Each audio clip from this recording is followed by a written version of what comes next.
It's time for another edition of Saturday with Seniors, brought to you by Eisenhower's Tiger County Harley-Davidson, South Mansfield. Motorcycle riding season is here. Get your bike serviced, get some riding gear, get whatever you need at Eisenhower's. They love our community. That's Eisenhower's Tioga County Harley-Davidson. Also, if you're a veteran, they've got your veterans passes to the Tioga County Fair. Just stop in and ask for yours. And our guest today, we have Jim Tice joining us. Last week, we talked with his wife, Dora Tice. Fascinating stories about her life. They met at a square dance. Hello, Jim. Good morning. Good morning. And you were born on my birthday just a few years before me. Well, 24 years before me. January 20th, 1945. Yes. That's a good day to be born on, same day as me.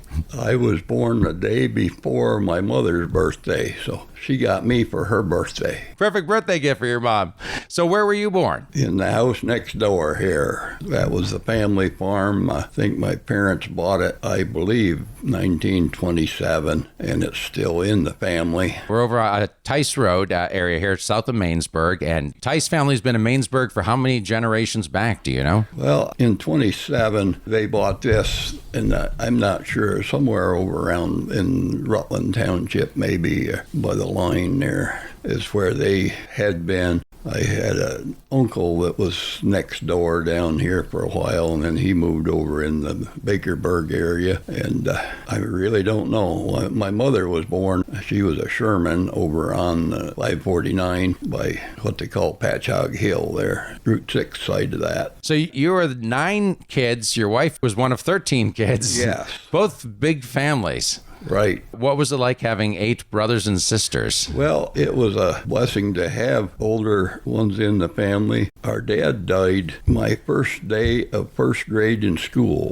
in 1950. He was 50 years old, and he passed away. And really, I never remember him being out of the house except for one time. He had cancer and passed away. And I don't remember it, but my older brothers and sisters remembered he had passed away during the night, and my mother said that the younger kids had to go to school. The older kids had their choice whether they could go to school or stay home, and that wasn't a very good way of starting school. The older kids all went to a one-room schoolhouse right down here at the end of the road, and they closed that school down, so I went to Mainsburg for first grade right through 5th grade. It was a 3-room school, and they had first and second and third. One teacher would teach 2 grades at a time. There'd be 2 grades in one room. Yes. Yeah. And then 6th grade that year, they got to be so many in the building, they took the 6th grade to Mansfield. We were up on the hill by the college. I'm not even sure what that building was called at that time or in later years. But then 9th grade, we were up on the hill, the old junior high, up on the bank on the left side, which is no longer there. So some changes there, and I see here your dad passed away, as you mentioned. You said when you were 5 years old. How did your mom handle all that, as you said? She did well. She was 6 years younger than he was, 44 years old when he passed away, and she never had a driver's license. The only thing that she ever drove that I've known of was a team of horses.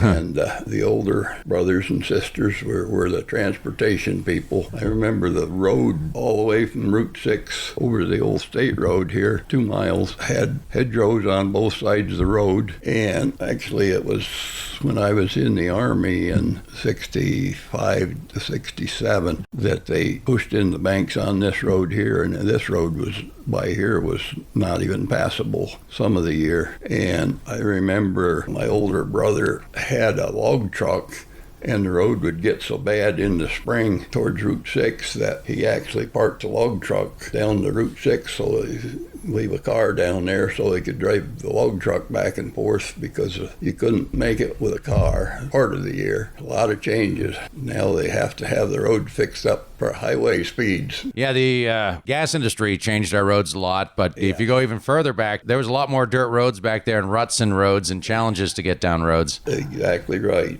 I do remember when I was a kid, a friend of mine very early in school lived over here, the first house to the right when you get over the state road. And after school one night, I walked over there. And then it got dark, and I called home, and I don't know who answered the phone and gave me obey the instructions, but I was over there and I needed a ride back. Well, you got yourself over there, you walk back. That's a long walk in the dark back there when there are hedgerows on both sides of the road. But I made it. So when you were a kid and you would go out, how did you know when it was time to come home? When it got dark. When it got dark, that was it. What was life like as a kid? Did you have chores around the house? Yes. What were your responsibilities? Yeah, I remember helping out in the barn there for quite a number of years there. And of course, the older brothers and sisters, well, my oldest sister had moved away. She got married when I was 1 year old, and she's still alive down in Lancaster County at Landis Homes there in Lidditz. And her husband passed away, but he worked for New Holland Machine Company for most of his working career. And all the other brothers and sisters, the middle boy passed away a few years ago, but everybody else still alive lives somewhere between Mansfield area and the Troy area. So you got some good genes in your family, sounds like, overall. Well, I'm 79 years old, and I'm the youngest of 9, so yes, I guess. Wow. There's some old folks in the family. Now, you're related to Frank, too? Yes. The feed mill. Now, Frank's, what, 90-something years old? And he's still working, too? 93, I think, is what I... Yeah, I think you're right there on the age. I'm not exactly sure. I remember him buying a truck in a milk route over in the canoe camp area, Ross Settlement, and he actually had a tractor and trailer that he picked up canned milk with.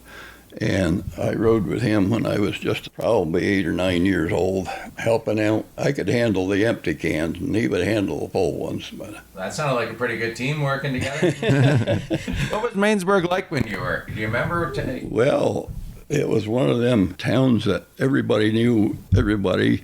At one time, I could name everybody that lived in every house, but now I've got no idea. They had a grocery store there in town that is no longer there. It was a real nice place to go do your shopping, and we did banking and grocery business over in Troy. I remember going there, but we didn't get away from home much at all, except for going to church, going to school. Yeah. Vacations, I don't remember any. It seems that was pretty common then, and a lot of people back in the 40s, 50s would ask how often they went out to dinner. I never remember going. Do you remember going anywhere in your teen years that that was somewhere planned to go on a trip? The only place that I really got away from home would call a vacation was I was in egg class in Mansfield. That was back in the time when Charlie Hess was the instructor, and at that time the juniors and seniors after graduation would take off and go to Canada for a week's fishing up there, and that's what I would call a vacation.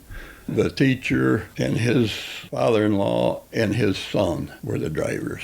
Do you remember going to the movies ever in Mansfield? Not even that. As a kid. No. So what did you do as a kid then? Like Dora said, you entertain yourself, the brothers and sisters outside. Yeah. I remember one time we got a lot of snow, and of course it was all canned milk at the time. We had to take, I can't even remember what it was, a bobsled or a wagon or something behind a neighbor's tractor, and we got clear to Route 6 there and had several hours of getting there to get the milk out because all the milk cans were getting full and had to get something done with it. Things weren't plowed every inch of snow that we get on some of the roads there. So high school, tell me about that. What was high school like? Do any sports? No, I did not get into the sports because of transportation. We just did not have, we were out 10 miles from You said your mom didn't have a car. Right. How did you get around? Did you get your driver's license once you were of age quickly? A sister who was the next one older in high school, she got a $50 car, and that's what she drove. And then I acquired it after she bought a different one after she graduated, and that was the way things were back in them days. Just kind of piled in the car and made it work. Right. Did you fix the car yourself too when it needed repair work? Actually, we were real fortunate. One of my older sisters, her husband was a mechanic for the Chevrolet garage in Mansfield, several different owners, and he was mechanic there for years and years, and it's good to know a mechanic. It is. Most farmers are good mechanics too, I've found. So you met your wife, Dora, at a barn dance, I learned from her. Yes, the barn is still there. Stacy Bechtel owns it now and milks cows in it. And at that time, Ted Wilcox, who was a farmer in the area there that owned the barn, had the square dances in his barn. Are they once a month type things scheduled, or did it just be a Saturday night? I think it was during. Yeah, I'm not sure that it was all winter, but. And what were those like? Were they, I don't want to say a rowdy party, but was it a very calm? Very good. And they filled the top of that barn up about all the squares you could get in there. Yeah. Had a fun time. You have any old pictures of those days? Those would be great to see. No. Oh, the history's lost. I would love to go back in time and see all that. So you were drafted in the military. September of 65, right at the time Vietnam was getting pretty hot over there. I got my draft notice, and I went in basic training in Fort Knox, Kentucky, and then I was back down there supposedly to go to cook school, but they were drafting so many at the time that the classes were so big that the first day they called 12 of us right off the end of the alphabet and took us around to different basic training units around the base, and I had no idea what we were supposed to do, and I ended up working in the battalion headquarters down there. I didn't take typing or anything in school, but yet I was pretty much a one-fingered typer, and helped sort mail, drove the Jeep every month. The captain and I would have to go to the finance area and get this whole bunch of cash, and he would have to pay the whole 5 companies of basic trainees. And then come May, the guy that I was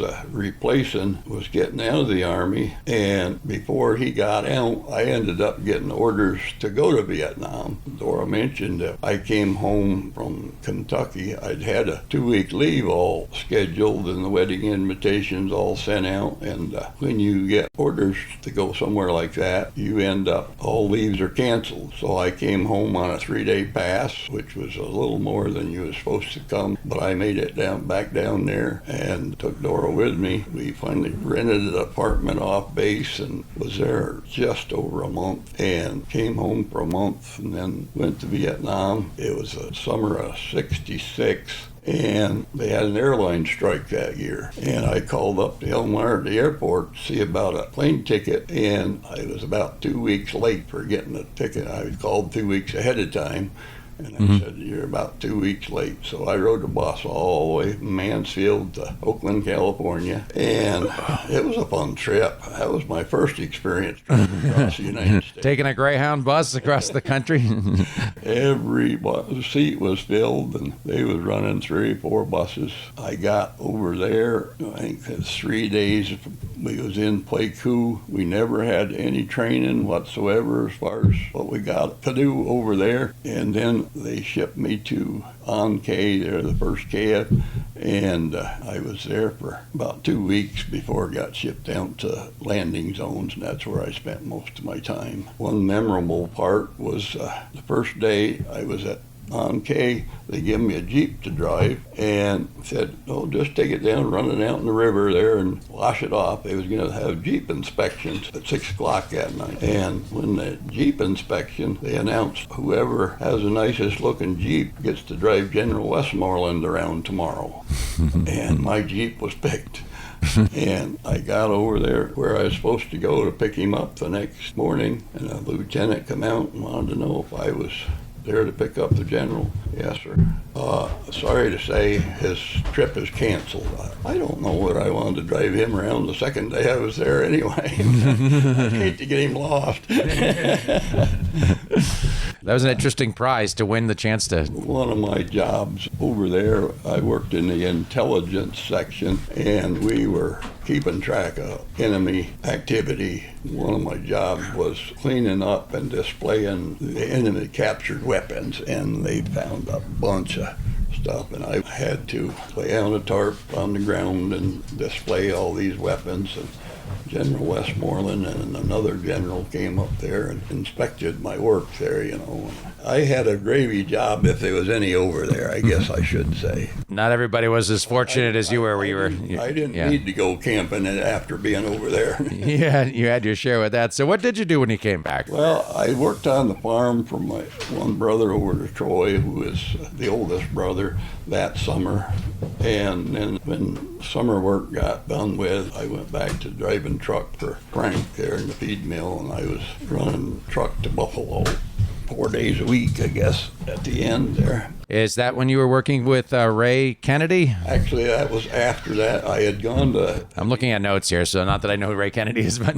He was over in Job's Corners, and I had gone to heavy equipment school and got interested in that. And I worked over there for him 71, 2, and 3. And, of course, the 72 flood came at that time and gave us a lot of work. Hurricane Agnes, Mainsburg, that take a pretty big hit, I imagine. Quarry Creek, I think I read Ted wasn't crazy. Actually, there at the feed mill, it was water at least 3 to 4 feet deep. So Route 6 in Mainsburg, it was 3 to 4 feet underwater. Not that much across the road. Yeah. Lower end of Mainsburg, yes, it was. And then, of course, that was supposed to be a 100-year flood, and 3 years later, in 75, it got it again. Yeah. Well, randomness is randomness, I guess. What else do you remember from the flood? That was the devastation. I remember looking at the pictures. I can only see it through the pictures that existed. Well, we lived here in the old house that was standing right. You talked about how bad the roads were here. Could you leave here for a few days, or did it take a... Actually, I was headed down to go to work over to Kennedy's, and at that time, there was 2 bridges almost down to Route 6, and the water was so high, you couldn't get there. So I didn't go to work for a couple of days there. Man, we had a lot of work in streams and stuff after that. Mm-hmm. It was a mess. And so you worked in trucking? Was that your main... Well, yeah, that or construction. I worked for different contractors and did building construction. Before the maple business.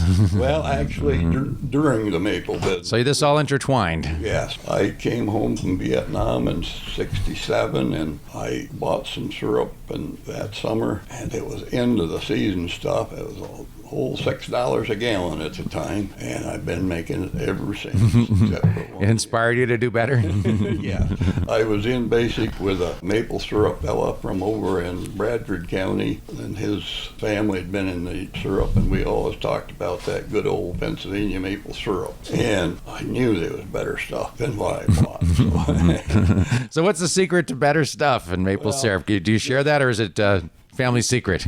Well, just keeping things cleaned up and boil it in, and when the bad flavor comes to the end, you quit. You don't keep on. Don't try to get that little extra. Exactly. So you're still running a small version of the maple syrup. We talked before about the terrible fire that you had. Not tragic because no one got injured, but terrible. Yeah, I was cleaning up that day. I had boiled up the evaporator, just for the final making hot water to the final cleanup. And I came to the house because I had to wait for it to cool down so I could scrub things out, and came to the house and ate supper, and I sat down in the room here to watch the news, and something happened. I had no idea exactly what happened, but it was well gone by the time I discovered it. Yeah, nothing you could do at that point. Exactly. But, well, you rebuilt on a smaller scale, and still the tradition goes on. Exactly. And you still got everybody in your family. You didn't lose anybody, so right. You risked the house, I guess. It was close to the house. Yeah, we were carrying stuff out of the house when the fire department came up the road there, and all the siding and windows on 2 sides of the house, and the soffits up under the roofs. Really Wow. bad shape. So you're retired now, I'm assuming, or? Yes, I had bought a tractor and trailer, and actually I drove my boy Andy. I drove his truck for 2 weeks while he went out west to Walla Walla to see my other boy, and his boss wanted to know as soon as he got back if I was ready to buy one and go to work for him. And Andy asked, well, how soon you need somebody? And he said, tomorrow morning. And 2 weeks later, I did buy one, and it was leased TC Transport down in Belpont, who have sold out now. But we hauled about 40 miles beyond State College down to Mapleton, Pennsylvania, up to Elmira, New York. There, the Anchor Glass was our main everyday thing there. Hauled a lot of concrete, sand, and road salt on the way back south, and got a lot of miles in, was home every night. But then that came to an end, and they lost their sand hauling contract. Right at the time, the gas well business was really getting to booming. Andy opened his garage. He had gone to diesel mechanic school back right down to high school, and he had his own garage up there, which he had run before he bought a truck. And he opened that back up, and he had these trucks working on gas well business. One guy had trucks down here all the way from up in Messina, New York, and I helped him in the garage there for a while, and finally retired. How's retired life? You enjoying it? Oh, yes. I don't have time to do much anymore, but it takes me longer to do it, I guess.